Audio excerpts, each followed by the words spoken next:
नमस्कार दोस्तों, आप सभी का एक बार फिर से स्वागत है हमारे चैनल जतिन लाइफ स्टाइल में। आज सुनते हैं अधिक मास में सुने जाने वाले भोलेनाथ की सास बहू की बहुत ही रोचक कहानी। एक गांव में एक छोटा सा परिवार रहता था। इस परिवार में रामू अपनी पत्नी सुमन व अपनी माँ के साथ रहता था। रामू दिन रात खेतों में काम करता और बड़ी मुश्किल से अपने परिवार का पालन पोषण कर पाता था। रामू की माँ भगवान शिव जी की बड़ी ही भक्ति किया करती थी। वह दिन रात भगवान के भजन पूजन में लगी रहती थी, लेकिन उसकी बहू सुमन बिल्कुल इसके विपरीत पूजा पाठ में कोसों दूर और हमेशा खाने पीने और मौज मस्ती में लगी रहती थी। अपनी सास के सामने वह सीधी बनकर रहती थी और जब भी उसकी सास मंदिर जाती वह पीछे से बढ़िया पकवान बनाकर खाती और सारे पड़ोस में इधर उधर की बुराई भलाई की बातें किया करती थी। प्रत्येक सोमवार को शिवजी के मंदिर में उसकी सास शिवलिंग पर दूध चढ़ाया करती थी, जिसके लिए वह पहले से दूध मंगा लेती और एक बर्तन में रख देती। सोमवार को वह दूध शिवजी पर चढ़ा देती। सुमन को यह बात अच्छी नहीं लगती। वह सोचती कि मेरे सास बेकार में ही इतना दूध बहा देती हैं। एक दिन सुमन ने देखा कि घर में कोई नहीं है और उस बर्तन में जिसमें दूध रखा था, जो शिवजी पर चढ़ाया जाना था, उसमें चुपचाप उसने आधा दूध निकाल लिया और आधा पानी मिला दिया।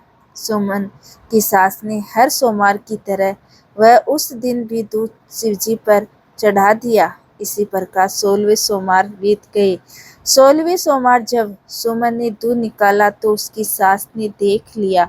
उसने अपने बहू से कहा, तुम ऐसा क्यों कर रही हो? इससे शिवजी नाराज हो जाएंगे। तब सुमन ने कहा, माँ जी, मैं तो पिछले 15 सोमवार से ऐसा ही कर रही हूँ। आपके शिवजी को नाराज होना होता तो वह मुझे जरूर दंड दे दिए होते। आप तो बेकार में ही दूध बर्बाद कर देती हैं। यही आधा पानी वाला दूध चढ़ा आइए अपने भोलेनाथ पर, वह इसी से प्रसन्न हो जाएंगे। सुमन की सास दुखी मन से दूध लेकर मंदिर में पहुंच गई और उसने वह दूध शिवजी पर चढ़ा दिया। फिर वहीं उनके पिंडी के सामने बैठ गई और शिव जी से कहने लगी, हे भोलेनाथ, मेरी बहू ने जो पाप किया है उसमें मैं भी भागीदार हूँ। उसने दूध में पानी मिला दिया और मैंने वही दूध आपको चढ़ा दिया। आप जो भी दंड देंगे वह मुझे मंजूर होगा। यह कहकर वह दुखी मन से घर चली आई। उसी रात जब सब सो रहे थे तो बाबा भोलेनाथ ने सुमन और सास को सपने में दर्शन दिए और कहा, तुमने मेरी बड़ी सेवा करी है, तुम्हें अब उसका फल मिलना चाहिए। सुमन ने कहा, बाबा, मुझसे बहुत बड़ी भूल हो गई। मैं तो आपके शिवलिंग पर चढ़ाने वाले दूध में से दूध निकाल देती थी। मुझे आप जो भी दंड देंगे वह मुझे स्वीकार होगा। मेरे भूल को क्षमा कीजिए। सास ने भी कहा, हाँ महाराज, मैं भी इसके पाप में भागीदार हूँ, मुझे भी दंड दीजिए। तब बाबा भोलेनाथ ने सास से कहा, तुमने जो मेरे शिवलिंग पर दूध चढ़ाया उसमें आधा पानी तुम्हारी बहू ने मिलाया, जिससे उसे भी जल चढ़ाने का पुण्य मिल गया। अनजाने में ही तुम्हारे बहू ने मेरी पूजा करी है, आज इसे इसकी सेवा का फल जरूर मिलेगा। ये कहकर बाबा अंतर्ध्यान हो गए। सुमन और उसकी सास की आंख खुली तो सुबह हो चुकी थी। उन्होंने देखा उनका घर अन्य धन से भर चुका है। चारों तरफ पैसे और अन्य धन के भंडार भरे हुए हैं। दोनों सास बहू बाबा भोलेनाथ के सामने नत मस्तक होकर भोलेनाथ के जयकारा लगाने लगे।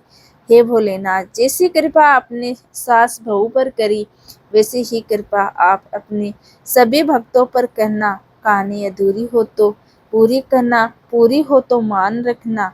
सबके नित्य नेम और कर्म की कहानी यूं ही बनाए रखना। तो दोस्तों, ये थी भोलेनाथ की अधिक मास में सुने जाने वाली सास बहू की कहानी। आपको ये कहानी कैसी लगी कमेंट करके ज़रूर बताएं और साथ ही साथ मेरे चैनल जतिन लाइफ स्टाइल को सब्सक्राइब करना ना भूलें। धन्यवाद दोस्तों।